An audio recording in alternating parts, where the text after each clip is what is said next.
Our amazing panel to you guys. First up, we have Jason Towns, who is with Groundwork Ventures. Before he went over to Groundwork Ventures and started his own fund as the managing partner, he was with Code 2040 as an entrepreneur in residence, helped to get their program off the ground, helped to solidify their partnership with Google for Entrepreneurs, and is killing it in so many other things in life. So please welcome Jason Towns. Thank you. Next up, we have this dynamic duo, this very cute couple, Caldwell, Dr. Caldwell. Let me make sure that we're clear on that. You put in your work. And Courtney Caldwell. And they have the company ShearShare together. Now, if you guys are not familiar with ShearShare, it is the first on-demand platform where you can go as a stylist and rent a salon booth. So instead of you paying all your money, not seeing those customers come in, you can go drop in, pay them for a fee, do your thing, and then dip out, and you guys are good to go. Right? Yes. So if you guys would help me in welcoming both Courtney and Dr. Caldwell to the stage. Thank you. Awesome, guys. So before we get into all the greatness and all the collective resources that we're going to leave you guys with, I'm going to let them dive a little bit deeper into their backgrounds. So first we'll start with Jason. Jason, tell us how you got started in the venture community. Sure. First, I want to say just thank you everyone for being here. I'm excited about the BE Summit. So I'll go back years and years. So I launched my first company in 2001, around that time, during an economic downturn, and recognized a couple of things. One, I recognized that even though my partners and I were, leading a number of the other players in the space in terms of metrics, in terms of revenue, just on a ridiculous trajectory, getting tons of press and all of this stuff, we couldn't figure out why we were having such a hard time raising money, to the point where even one of our competitors / buddies, a white guy who was in our space, he actually said, "Wow, I can't believe that we're able to raise capital and are failing. You guys are killing us and haven't raised a dollar. I honestly don't get it." So one of the things that I thought through, and we eventually were able to raise some cash, and we were eventually able to get some key advisors who helped us navigate that stage and got to a decent exit, and we're excited about that. But I always told myself way back then, if I ever survived this industry and got to a place where I could turn around and give that back, that I would do that. And over the course of my career, I've seen tremendous founders doing amazing things, but because of not being able to raise that seed capital, that first 50 to 150 to up to 500 grand, we're seeing a number of really great businesses fall by the wayside. And so a big part of what we're doing at Groundwork is looking to be that support network that takes companies between, in that really early stage, between 50 and 150, and aside from the capital, just providing resources and access to powered networks and access to the Valley and what's going on in New York, and just providing advisory support for founders in our communities.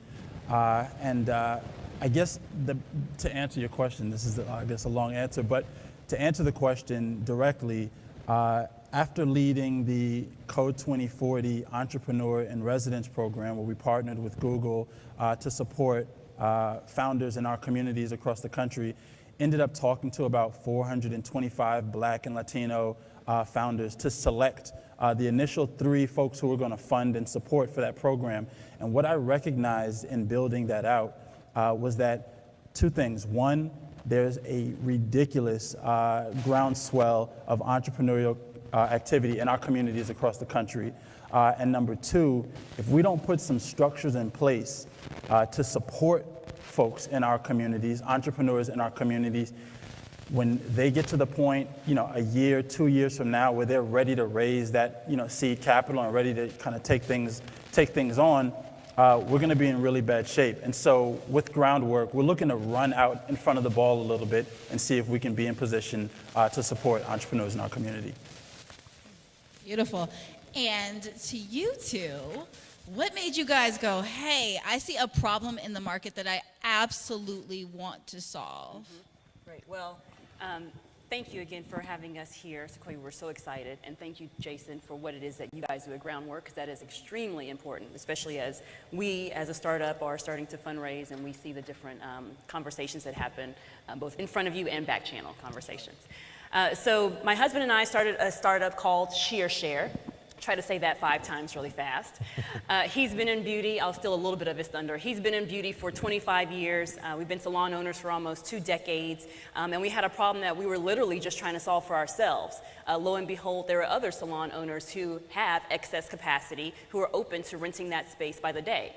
So now, if you're a licensed barber, a licensed hairstylist, nail technician, makeup artist, esthetician, you can rent salon space anywhere in the world by the day. Yeah. No long-term contracts, no booth rent, no pay by commission. You don't have to be a full-time employee.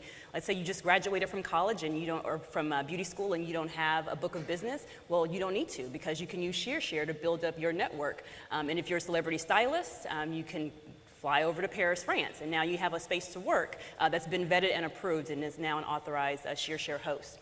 So we created this platform. It's the only B2B mobile app that exists that's doing this. Beauty is a $265 billion industry. As you guys know, beauty touches everybody. We came into this, again, because it was our problem that we had back at our home salon, and then it just kind of grew by word of mouth. My background happens to not be in beauty hard and fast. I always say I married into the beauty industry. I used to run Oracle's digital strategy and innovations group worldwide. So I had P&L across 5 continents.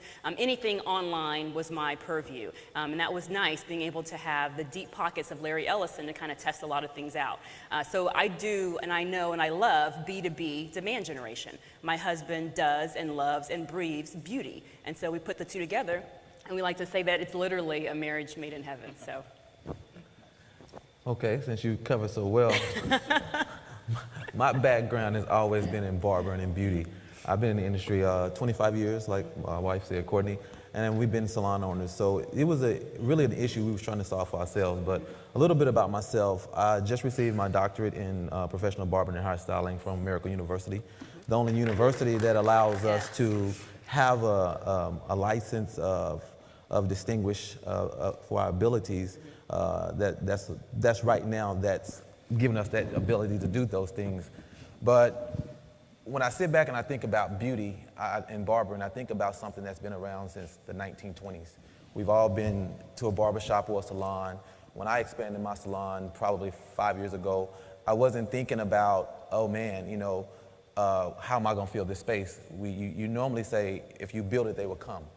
Those days are leaving us. So now we have to really sit back and wait for people to think about coming to us, interview the right people. That wasn't happening with when I expanded my salon. So one of the things that made me a little bit more attractive was that I was the best salon in my area. And I'm always about professionalism. You know, we as people of color, Black, we normally think about the barbershop or the salon like coming out of the kitchen or coming out of the garage or working at home. Well, I've always been about building culture, building professionalism, giving people what they want. We don't have to go to our counterpart for the professionalism. We should be able to come into our own salons and barbershops and get that professionalism, that skill set, and also feel comfortable where we are. So just kind of going back a little bit, I had expanded to 3,000 square feet, and no one was renting. For nine months to a year, it was empty. I'm questioning God on, like, you told me to build this, so, you know, where are the people? So I had some people call me up one day and say, hey, Ty, you know, I like your salon, but I don't want to sign a contract. I don't want to be an independent contractor in your salon, but I do need your space by the day. I live on the south side of the city. We're in Dallas. I live on the south side, and I just left Plano, but I have 25 clients that still want me to come out there, and I don't want them to drive an hour to get out here. But I would love to come in your salon for 2 or 3 days. And I was like, well, I went home and had some pillow talk with my wife. I said, we don't do this in the industry. Either you get out of school, you become an employee, you become commission-based, or you become a salary independent contractor. And I was like, well, I'm gonna give it a try. I told the lady, I took her out to lunch just to kind of vet her a little bit, see if she really understood what she was getting herself into. And I wanted to kind of interrogate her a little bit, just kind of see if she was really wanting to step inside a salon, that she wasn't an employee, was she gonna fill in with the culture, was she gonna be clean, was she gonna be professional. And she was an awesome chick, and I was like, you know, I threw the number up higher than what it would be. I didn't just say, okay, my booth rent is $300, let me divide it by 5. I put a maximum premium on that number. And she was like, okay, well, when can I come in? I was like, well, when do you want to come in? She was like, well, I want to come in 2 days from now. I was like, well, that's great. So she came in, she loved the experience. She said, well, I've been trying to do this for a year. Most salons will not let me in. So since you are a user and you're an owner, could you call the salon and see if they will let me do the same thing there? So me and my wife had started calling salons in areas, and I told them that, you know, I had already had this experience. She was a great stylist, and she was professional, and everybody bid on it. So I was like, is everybody having this issue?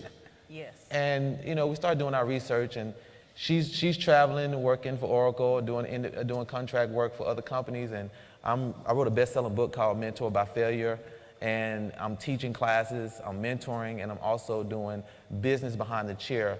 As you all know, when you have a skill in this beauty industry, we tend to dumb it down, we tend to make it a hustle, so we tend not to give it a business understanding and build an acumen toward just understanding our skill craft on the financial side. So I was teaching the business behind the chair. I didn't want to teach any haircuts. I didn't want to teach any fades and tapers. I didn't want to teach any bob cutting. I wanted people to understand that you can live a lifestyle that I'm living. You can own your house. You can buy real estate. You can go into the bank and get a certain amount of a loan instead of just getting $10,000 here. You can go in and ask for $50,000 to $100,000 if your numbers are right. Show these people the money that you're making. So one of the things that I wanted to teach people, that you have to understand the business behind the chair and not just focus on your craft and your skill. So those were the things that we were doing. But ShearShare just kind of blew up. It's something that we didn't really understand. So while we were doing that for a year and a half manually, getting on the phone, calling LA, calling Chicago, calling DC, looking for these people a place to stay, we say, you know, we can't do this anymore. We can't do this anymore. It was too much. So we said, we're going to look for... There's an app for everything. Yeah, there's an app for everything. There's got to be an app for this. Let's look for an app. So I was like, she was checking. She was like, there's nothing. I was like, oh my God, these people are going to keep on calling us. She said, what would it look like if we built the app? I was like, yeah. You finished that. And of course, neither one of us knows how to code. We are not technical co-founders by any means. But honestly, in the world of startups today, as long as you have that domain expertise, it's amazing what you can do. Like, we still literally have the Chipotle napkin where Ty drew out every screen of the ShearShare app. But like he said, you know, we jumped into this thing full force. We just launched our beta app in September, so not even, 7-8 months ago? No. But already ShearShare has listings in over 339 cities and 11 countries. And while we was in the room, we just had a booking today in Houston. Thank you. Give it up for that. Absolutely. That's awesome, you guys. So before we continue, I want to just kind of survey the room so we know who we're talking to in here. So how many of you guys have your own companies, whether that be small business or like venture-backed? Yes. Perfect. Wow. And then how many of you guys are looking to fundraise on the venture side? Okay. And then with the people who are looking to fundraise on the venture side, how many of you guys have actually tried to fundraise on the venture side? Interesting. One person? Two. Where's the other one? Raise your hand high. Thank you. I'm like, I can't see. Kinda, sorta. Okay, perfect. All right, so we might have an opportunity at the end for you guys to kind of get some feedback in terms of your pitching and making sure that you're going in the room. And then this will apply to everybody in the room. If you guys decide to fundraise down the line, you will have that information as to what you need to do to go about that process. Okay? All right, perfect. So you guys both have really, really amazing stories. Going back to Jason, when you started your process of actually fundraising, because of course we know anything in the Valley looks a certain way. What was that like for you? Yeah, right? I'm going to be politically correct, you guys. What was that like for you going through that process? Yeah, so it's actually, what is it like for us? Because we're still going through the process and are going through it every day. I think so. One of the things for us, we're looking at the venture space and entrepreneurship and black entrepreneurship, and particularly from a different lens than most venture investors are going to look at it from. And that lens is this. I recognize that from where we stand today, if we look 5 years down the line, if we look 10 years down the line, the majority the majority of value from an entrepreneurial standpoint is going to come out of entrepreneurs in our communities. Is that a widely held belief across Silicon Valley and New York and London? No, it's not. But the numbers show it, and we did a tremendous amount of research before we pulled this together, and we continue to do. And so one of the things that's interesting, before I even jump in, is the Knight Foundation, which is a huge foundation that puts a ton of capital to work and is highly respected and across the space. One of the things that they just put out a report, and I took a couple of notes early this morning, and they said that so over the last, I guess from 2010 to 2017, they put their endowment to work in different investment vehicles, and they made a very specific, quiet but specific play. They put $500 million to work in minority funds over the last 7 years. And recently, I think it was 2 months ago, and I implore everyone to check this report out, the CEO, the guy who runs the Knight Foundation, came out and wrote an op-ed and said, look, we put $500 million to work around minority and minority funds and minority entrepreneurs, and we don't see any real big difference between putting money to work on this side and putting money to work on the other side. So why is it that we see so little of the cash that's being deployed for entrepreneurship in this country and globally? And so this is someone who's a high influencer in the industry that's basically coming to the same thesis that we're coming to, which is that, you can make really good bets in our communities. We can make really good bets in our communities. And so for us, I can, sit around and say, eventually by 2020, the rest of the industry is going to get it, and then we'll see this huge, breakthrough in funding for Black entrepreneurs. Or we can do the hard work right now, and I can work alongside my team and bang our head against the wall, which is what it ends up being sometimes, and crack open some of those doors for our people. I'm actually just tired of waiting. And so this is why we launched Groundwork, and this is why we do the work that we do. Awesome. And then for you two, what was the fundraising process like? Because, okay, I live in Silicon Valley, right? So when you go into a room, again, they're used to seeing a certain type of person. Yeah. So what was the fundraising process like for you guys? Ooh, well, for the first couple of years, we like to say we were Texas bootstrapped. We honestly didn't know that the world of Silicon Valley existed. And yes, we traveled there to work when I was with Oracle, but we didn't realize that there were companies, venture capitalists. What's an angel investor? That would give you money to go live your dream? Really? Like they do that? I remember the first investor meeting we sat in, the gentleman said, "I like how you're not white." I was like, really? Okay. And he went on to say, we said that was our welcome to Silicon Valley, I guess, meeting. He said, honestly, you're not the typical Mark Zuckerberg who's building AI or some kind of VR application. We like how there's something different. And what we get is that, because he actually colored it in a nice way at the end.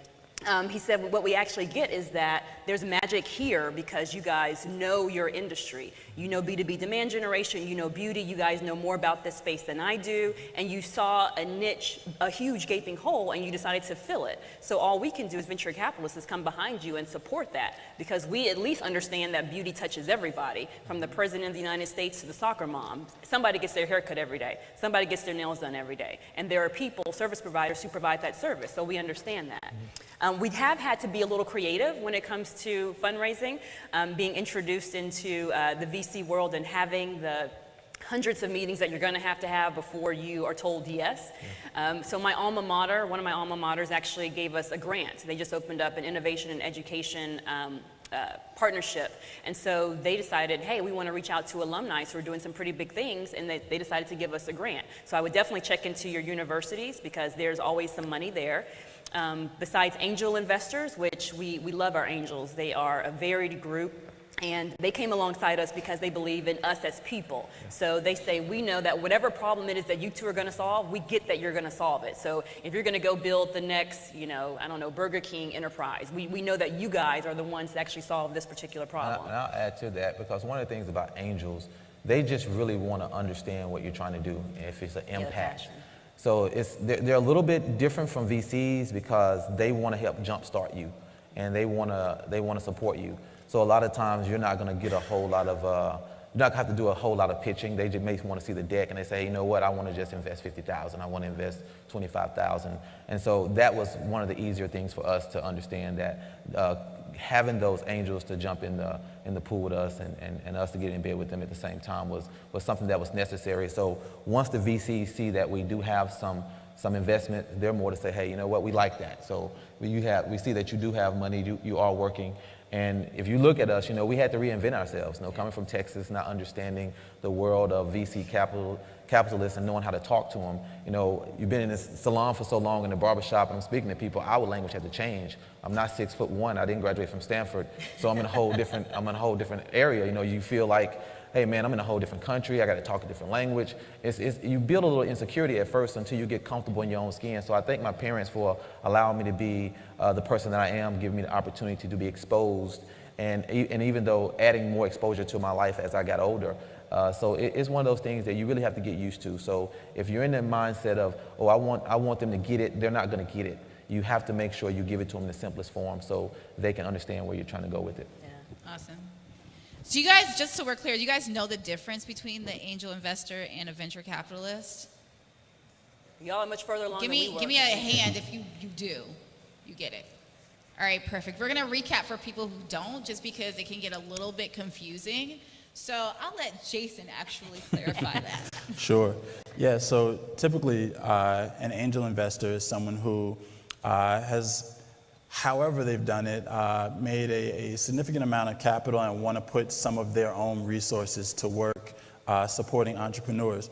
A VC is usually someone who is either an entrepreneur that has seen an exit, meaning that they've sold a company and have resources to put to work, but also, more importantly, they're pulling other people's resources, and that could be foundation money, that could be money from family offices, that can be other institutions, pooling their capital and then putting that money to work on behalf of those organizations. And I think one of the keys, and particularly in our community, is that angel investors and angel networks are a very, very strong indicator for the VCs that you may be pitching later on down the line.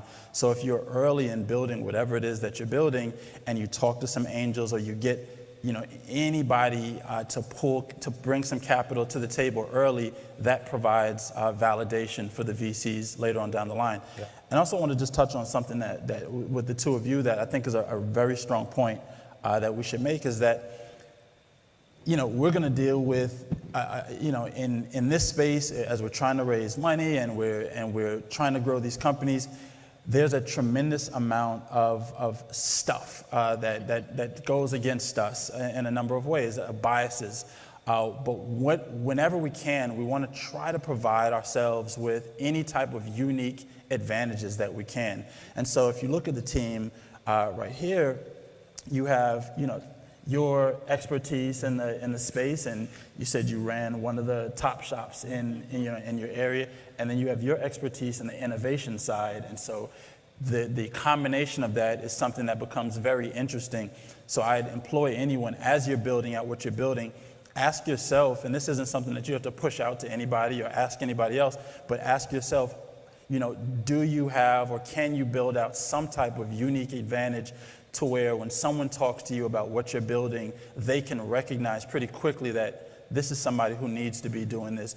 Because the first money that anybody puts into what you're building, it's usually not so much about what it is that you're building or how much traction you have or how much money you've made so far. It's really about, can we believe that this person is going to be the one to get this thing off the ground? And because, and this brings us also back to the unfair advantage, is that when we talk about, I spend a lot of time in Silicon Valley, there are a lot of amazing entrepreneurs who, because we don't look like, the Mark Zuckerberg, the Bill Gates, a lot of folks are going to put a lot of stuff on us from the way that they feel about the world and the way they feel about us or our ability to grow companies. So to push back on that, again, we have to work to give ourselves a unfair advantage in any way that we can. Absolutely. A last piece that I'll just touch on and get off my soapbox is that as influencers, all of us in our own communities, one thing that we're going to have to do is we have to spend more time thinking about how are we as a community going to put more capital to work for our own entrepreneurs. It just has to happen. And that's something that I spent a lot of time thinking through. How do we build out angel groups in our different communities to support our own early stage innovators? It's something that's really important for us. Yeah. Love it. That's all great advice. Thank you. So one thing I want to make sure that you guys understand is, I know we're talking about, the conversation keeps coming up, like, we don't look like the Mark Zuckerbergs. We don't look like. So there are people like the Jasons in the community. There are people like the Monique Woodards at the 500 Startups who will embrace you. So don't feel like, okay, I have this massive uphill battle, because it is an uphill battle. Like, let's be real about that. But if you find people who are in alignment with your business and they know that they're betting on the jockey, not necessarily the horse, because your business is going to change a million times over, and they know that you have the expertise for that, then you will get that investment. You're going to get a lot of rejections throughout the process. That's just the nature of the business. But eventually somebody will connect to you, and you guys will get that funding to get going. So one thing I want to talk about, since I just jumped into accelerators, is the process of actually getting that initial early stage investment. I know you guys talked about creatively fundraising on the grant side, bootstrapping, getting using your savings account. Jason's, particularly with your fund, you guys have an accelerator attached to that. So if you could talk about that, and then we'll talk about how you guys went through the accelerator process as well. Absolutely. Yeah, so is everyone pretty much familiar with what an accelerator is and the accelerator model? So I'll speak a little bit around that. So an accelerator is a time-bound program, usually, that will run an application process, select particular entrepreneurs to support really early, and then over an amount of time, whether that's anywhere from a couple of weeks to a couple of months to, I've seen some that are even a year, give you all types of support to get you to your next milestones and to help you get yourself prepared to then go on and grow and build an amazing business, raise money, and do all of these different things. So a lot of times early on, an accelerator does a couple of things for the early stage entrepreneur, and I do think that it makes a lot of sense early on to take a look at. And so there are tech accelerators, there are food accelerators, there are different types of vertical focused accelerators programs all across the country. There are also some that are strictly focused on minority founders. There's some that are focused on women founders. So I definitely say take a look at what the landscape looks like, but I'll talk about what specifically the accelerator model does for startups. So number one, and I think this part doesn't really get told as much, so I want to share this really widely, is that it provides validation.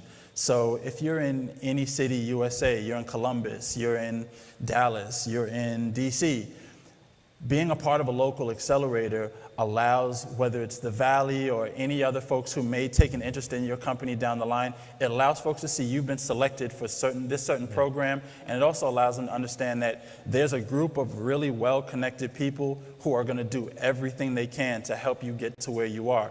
So for me, as let's say I'm from an angel side, if I'm going to make an investment in a company, I'd love to see that they're in an accelerator, because I know that there's either 5 to a dozen people who are also supporting this company and getting to where it is. It makes me feel a little bit safer as opposed to a company that's just out here trying to make it, all on your own. So for one, it provides a tremendous amount of validation. Number two, a lot of what happens early on in terms of going on to raise money, there are a lot of very small, nuanced things that are almost impossible to understand on your own. And so for me, when we raised our, way back as a first-time entrepreneur, we made every single mistake in the book, from, growing too fast to hiring too quickly to, we've done it all. Had we had an accelerator or some program early on, we would have been able to navigate through some of those mistakes, probably saved a ton of money, probably saved some gray hair that's on my head right now. And so I definitely say take a look at that model. And so for us, we do something a little bit different. So right now, our accelerator is a little, I'd say, somewhat of an informal accelerator where there's a number of companies that we work with, and we pick a different group of companies just about every quarter. And so we do a couple of things. One, we help companies get themselves prepared for the venture space, and whether they're going to take a check from us or go on and chase money from others. We want to make sure that everything is tight, particularly if you're coming out to Silicon Valley and raising money, which, for right now on the tech side, it's a necessary evil. I think 5 years from now, 10 years from now, because so much innovation is happening locally in so many different cities here in the States and around the world, I don't think it's going to be a necessary evil for everyone down the line. But right now, it's still something that's probably necessary. And so in that, we help folks, get prepared to do that. How do you speak the language? What are the different pieces of the puzzle that folks are going to look at?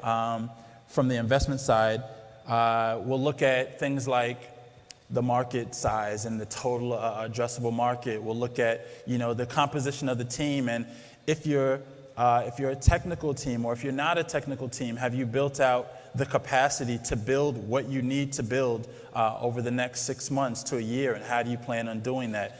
Are you raising enough, money? Are you looking to raise enough money?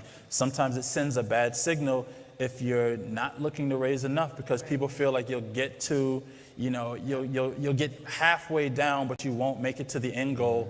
And just what are the big goals, and what's the big picture in terms of what you're trying to solve, and is there really a market for that? A lot of times we may be building something because we believe that this thing needs to exist, but how do we go about figuring out, is there a real market for this, and is it big enough for us to, to jump in and support that on your way up in that journey? So.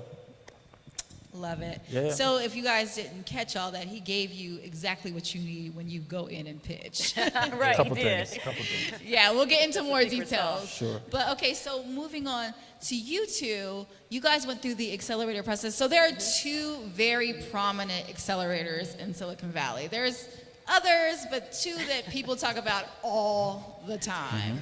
And that's Y Combinator, YC, and 500 Startups. And these two had the pleasure to be integrated into the both of them. So tell us how that happened. Grace of God. But so again, we didn't even know that this world existed. If you said Accelerator to us a year and a half ago, we would have said, what is that?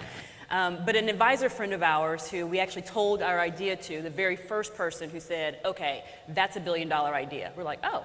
She mentioned this accelerator incubator program called Y Combinator, which is where Airbnb got their jumping off. Credit Karma went through 500 Startups. So these large companies, right? So we applied. And we were accepted into Y Combinator Fellowship Program. It was a virtual program. With that came a $20,000 grant for a period of 3 months. So that was to help take us from manually matching stylists to, okay, so what would it look like to actually build this thing out? And then we rolled right into 500 Startups after we were named TechCo Startup of the Year. By the way, their application process is open. I recommend anyone with a startup idea, techco.com.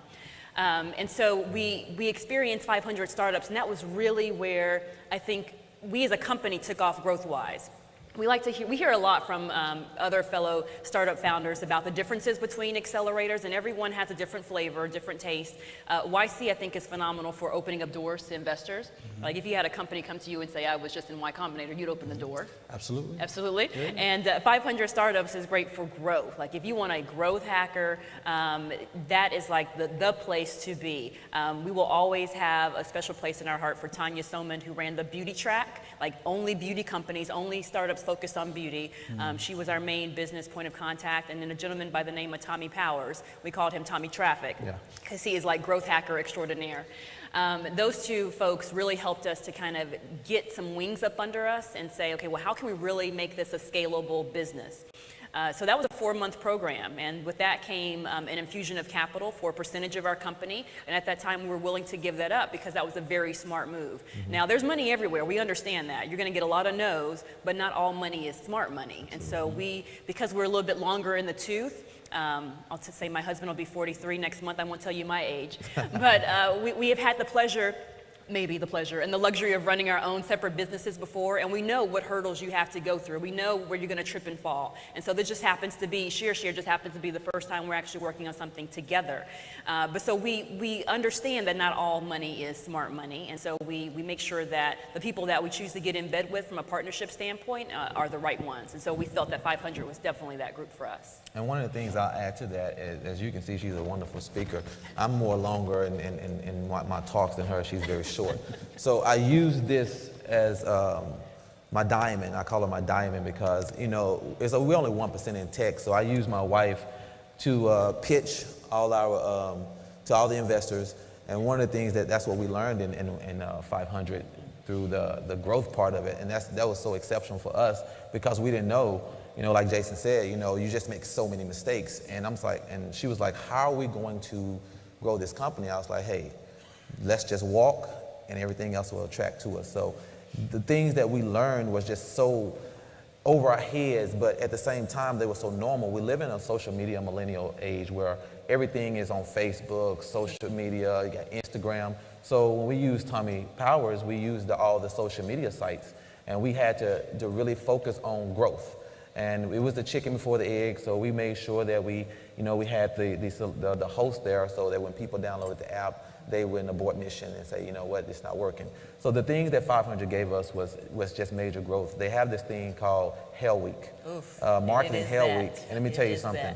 It's just a litany of information over the course of a week that you have to kind of take notes and go back. They say go back. They're taping all this, so you got to go back and look at all this stuff over and over again. But the stuff that they give you is so amazing to your growth that you have to take it in and say, hey, you know what? How can you lose with the stuff they're giving you? That's how we looked at it.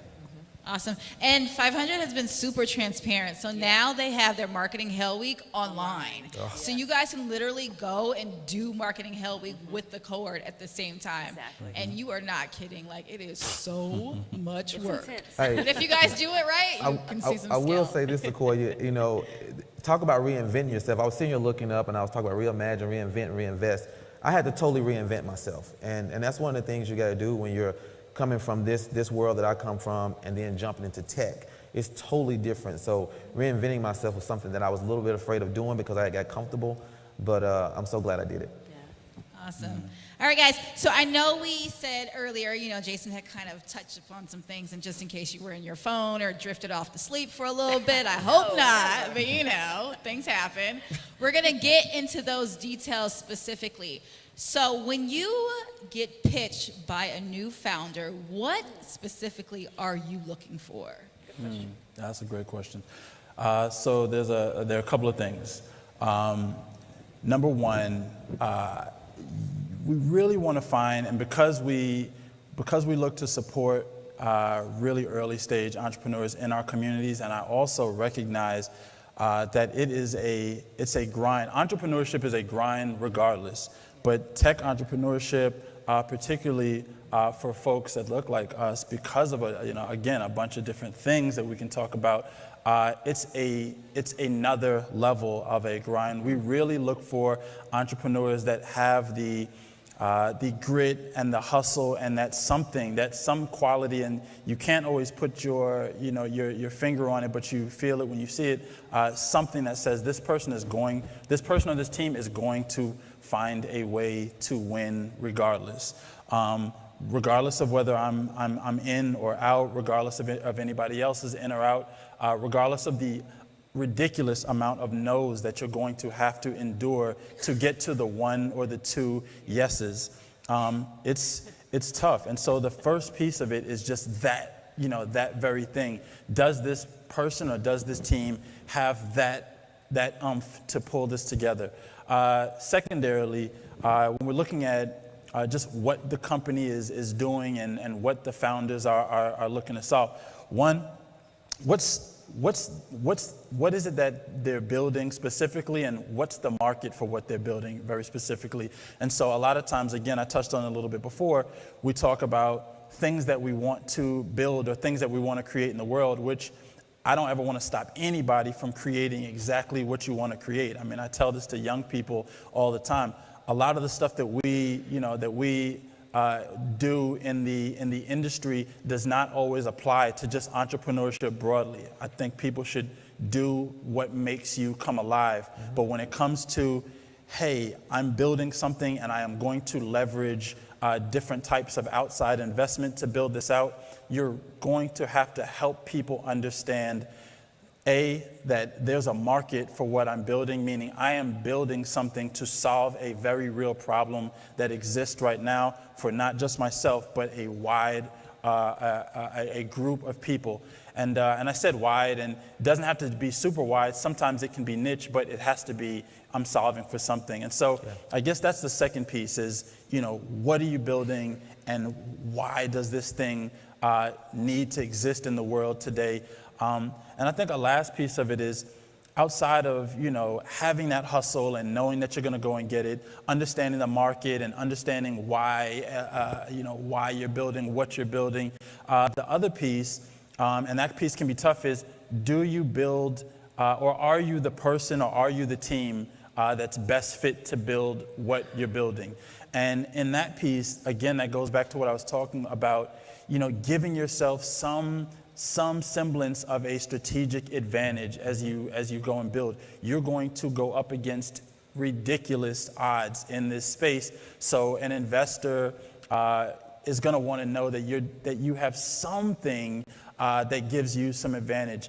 Some founders are saying, hey, I'm going to build X, Y, and Z to grow on college campuses across the country. And because, I was a part of, this fraternity or sorority, and we're, and our network is like this, and we've built out this national network that we're ready to activate. Well, that in itself is a unique advantage that you've given yourself.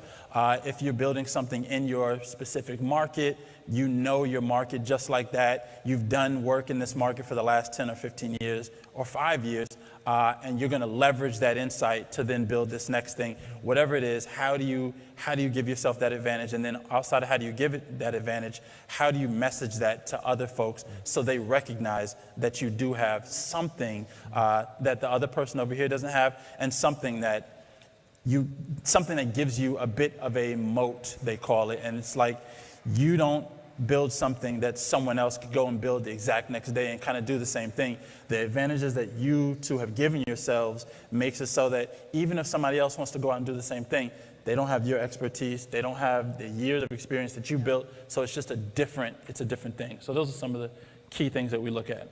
Awesome. And then for the two of you guys, and I know we're running short on time. I see that sign back there. We're running short on time, so we're going to keep it tight. So for the two of you guys who have been pitching and out there, what are some of the things that you make sure that you say to a potential investor? And then talk about the two different types of pitching, because there's your stage pitching, which is like very much presentational, and then there's also just going in a room and talking to Jason on the chill, like, hey, this is what we're doing.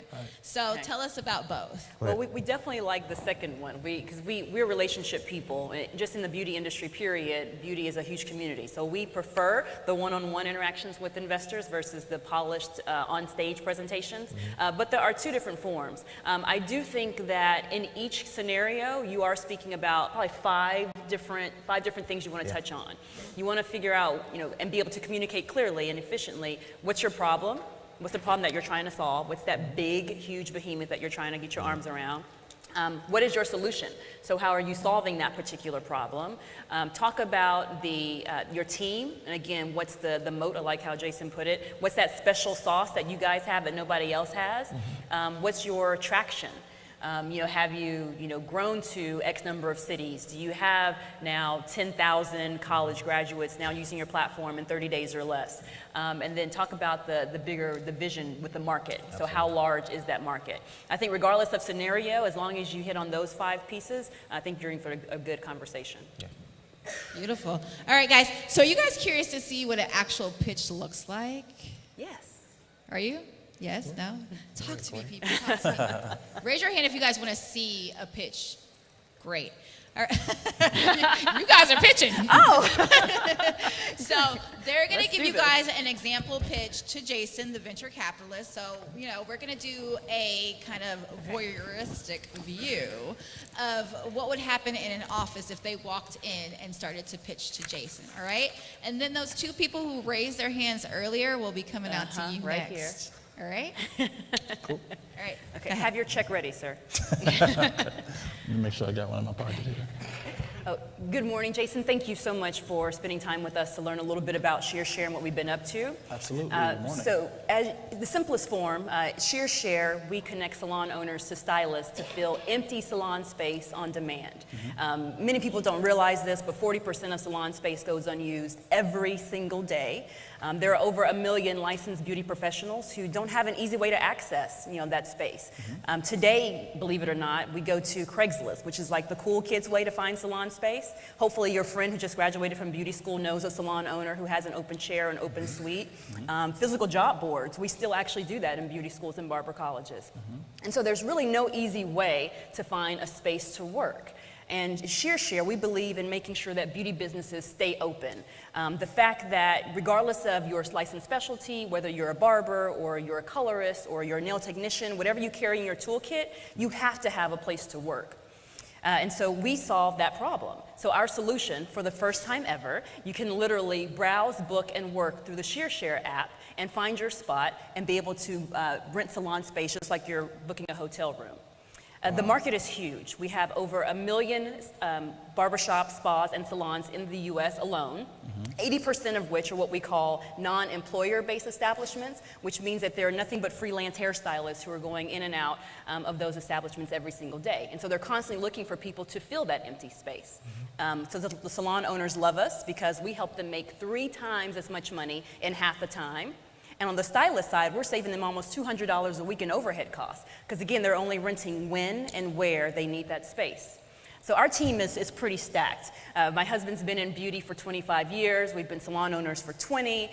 He's toured around the world talking about the business behind the chair, so we understand the concerns and challenges in this industry. Mm-hmm. My background is in B2B demand generation. Mm-hmm. And so we are taking this challenge because beauty has fed our family for so many years, and this is the passion that we feel for the industry, and we want to make sure that we leave our mark by making sure that if you're serious about this industry, you have a place to work when and where you need that. Wow. Awesome. Excellent. That's why I just said bam. Boom. Look, and you know what was good too is like he let her take the reign. Like they know their position. We do. Like we run in our lane. She pitched it, and he was just back there as support. Like, That's right. And the reason I do that, Sequoia, is because there are not a lot of black women in tech. And so I utilize the source that I have, and this is power. Because a lot of the VCs are looking, they always see men. So you just give them an opportunity to see a woman, a black founder at the same time. awesome. right. So Jason, feedback? Yeah, so I thought that the pitch was excellent, first of all. I think that, you two are solving for something where there's clearly a need that you've been able to articulate. Again, secondarily, the 2 decades of experience in this space to recognize where the market opportunity is, I think that's huge. I think one of my, if we were in a back and forth conversation and a longer conversation, which we can have, I think one of my key questions would be trying to understand the distribution piece and how do you grow this? What are the marketing channels that you're using? How are you stopping other folks from taking a look and saying, wow, they've really landed on something big here?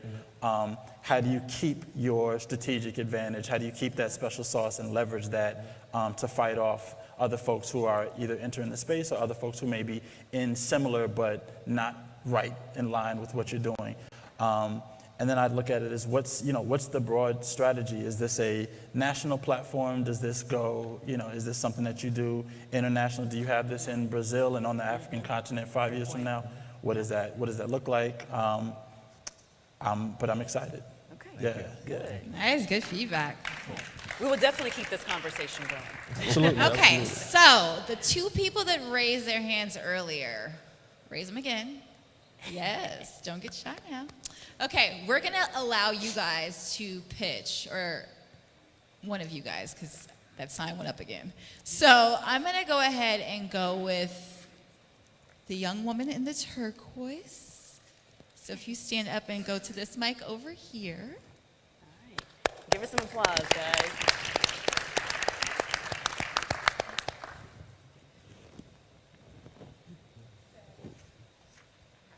I wasn't really prepared to pitch, but I will tell you about myself. My name is Jalita Green Daythorne. I'm the owner of Gulf Coast Vision Center. I'm an optometrist, but my dream is to start a makeup brush line. After I had baby number 3, I really wanted to feel beautiful, and I went to the Galleria looking for a makeup brush just to try and make myself feel better after having the baby. And I went to Nordstrom, I went to Neiman's, I went to Macy's, and I couldn't really find what I wanted. So I went home and I sketched it. And I did a little research, and the brushes that I want to produce do not exist. And so I decided to try to create my own brush line. Now, I will tell you, I haven't gotten very far, but that's what I want to do. That's what's inside of me. It's going to be a secondary business to the business that I'm already working in, but that's my dream. Okay. Cool. Thank you. I love it. So feedback for her off bat, Jason. Yeah, so I guess a couple of things. One, I think that one of the things that quickly piqued my interest was that you said that the brush that you want to create does not exist right now. Can you tell me a little bit about that? Why doesn't that brush exist? And I don't know much about the space. When I go into the store with my girlfriend, I see thousands of brushes. I get intimidated. But why doesn't the brush that you need, why doesn't it exist? If you were to imagine a Mont Blanc pen, how the handle is really artistically designed, that's what I want to look, what I want my makeup handle brush to look like. I want it to be really nice, really special. Really upscale. Right, really upscale. Got you. Okay, no, that makes sense. So I think there are a couple of things. One, so you said that, hey, this isn't something that I'm gonna just take and I want this to be the next Facebook, but this is something that I want to take because I believe in this, and it's something that you want to build out. Exactly. I think that if it makes me happy, it will make other women or makeup artists happy as well to have something really, really special in their hand as they're making a client or themselves. I think that makes a lot of sense, and you never know, this could be something that's bigger than what you anticipate. I think right now, if I had to give you advice on, next steps and kind of your pitch, I think that one, a lot of what you're talking about revolves around your story and your experience in figuring out that there's this need. So I think as you start to craft your pitch and as you start to work on this company, make sure that you're weaving that story into why. Like, why does this thing need to exist? So that's number one.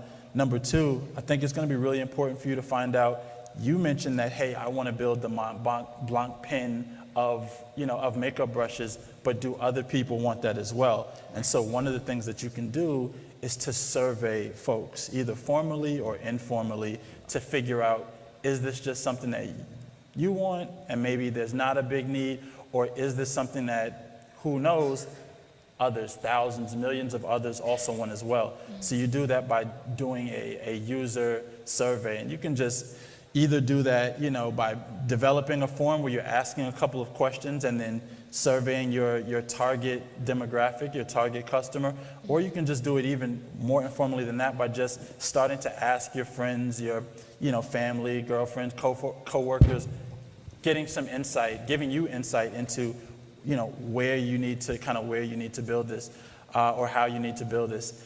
And then so I guess from a VC standpoint, it would probably be, you'd be further down the line before an investor would probably jump into something like this. But for your next couple of steps before you get to that point where you're deciding if that's even something you'd want to do, I think you'd work on developing a prototype, which is done in a number of different ways, and there's a bunch of resources online for that. And so to have just that one brush or set of brushes that you're developing for you, just to figure out, is this something that makes sense and something that you'll be able to show, I think those are your next couple of steps in getting that. And I guess lastly, just directly to the pitch, I think that there's a passion and something genuine that comes across in the way that you deliver. So as you're working on your pitch, don't lose that piece of it, because a lot of times, particularly, as we're building something that we're passionate about, different investors are going to tell you different things, and you lose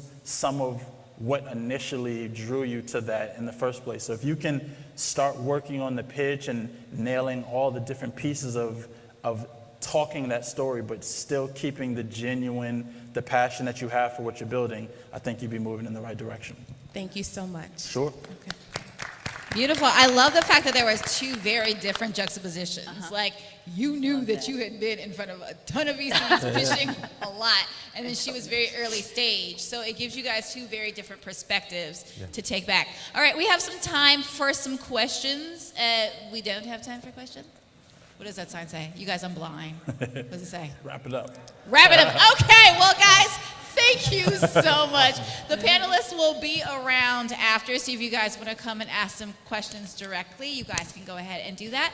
And make sure you stick around, because we got into the venture capital side on this panel. The next panel, we're going to talk about how to actually get your marketing done, how to get your financials done, which is a huge question when you go to see a VC. Yes, they're asking for projections and all kind of things that you guys might be like, what? So we're going to talk about that. And in addition to that, we're also going to talk about press. So how do you get your product out to market on the press side? So make sure you guys come back and make sure you're hashtagging BE Summit so everybody else is getting all of the information, okay? Absolutely. Thank guys. Thank you all.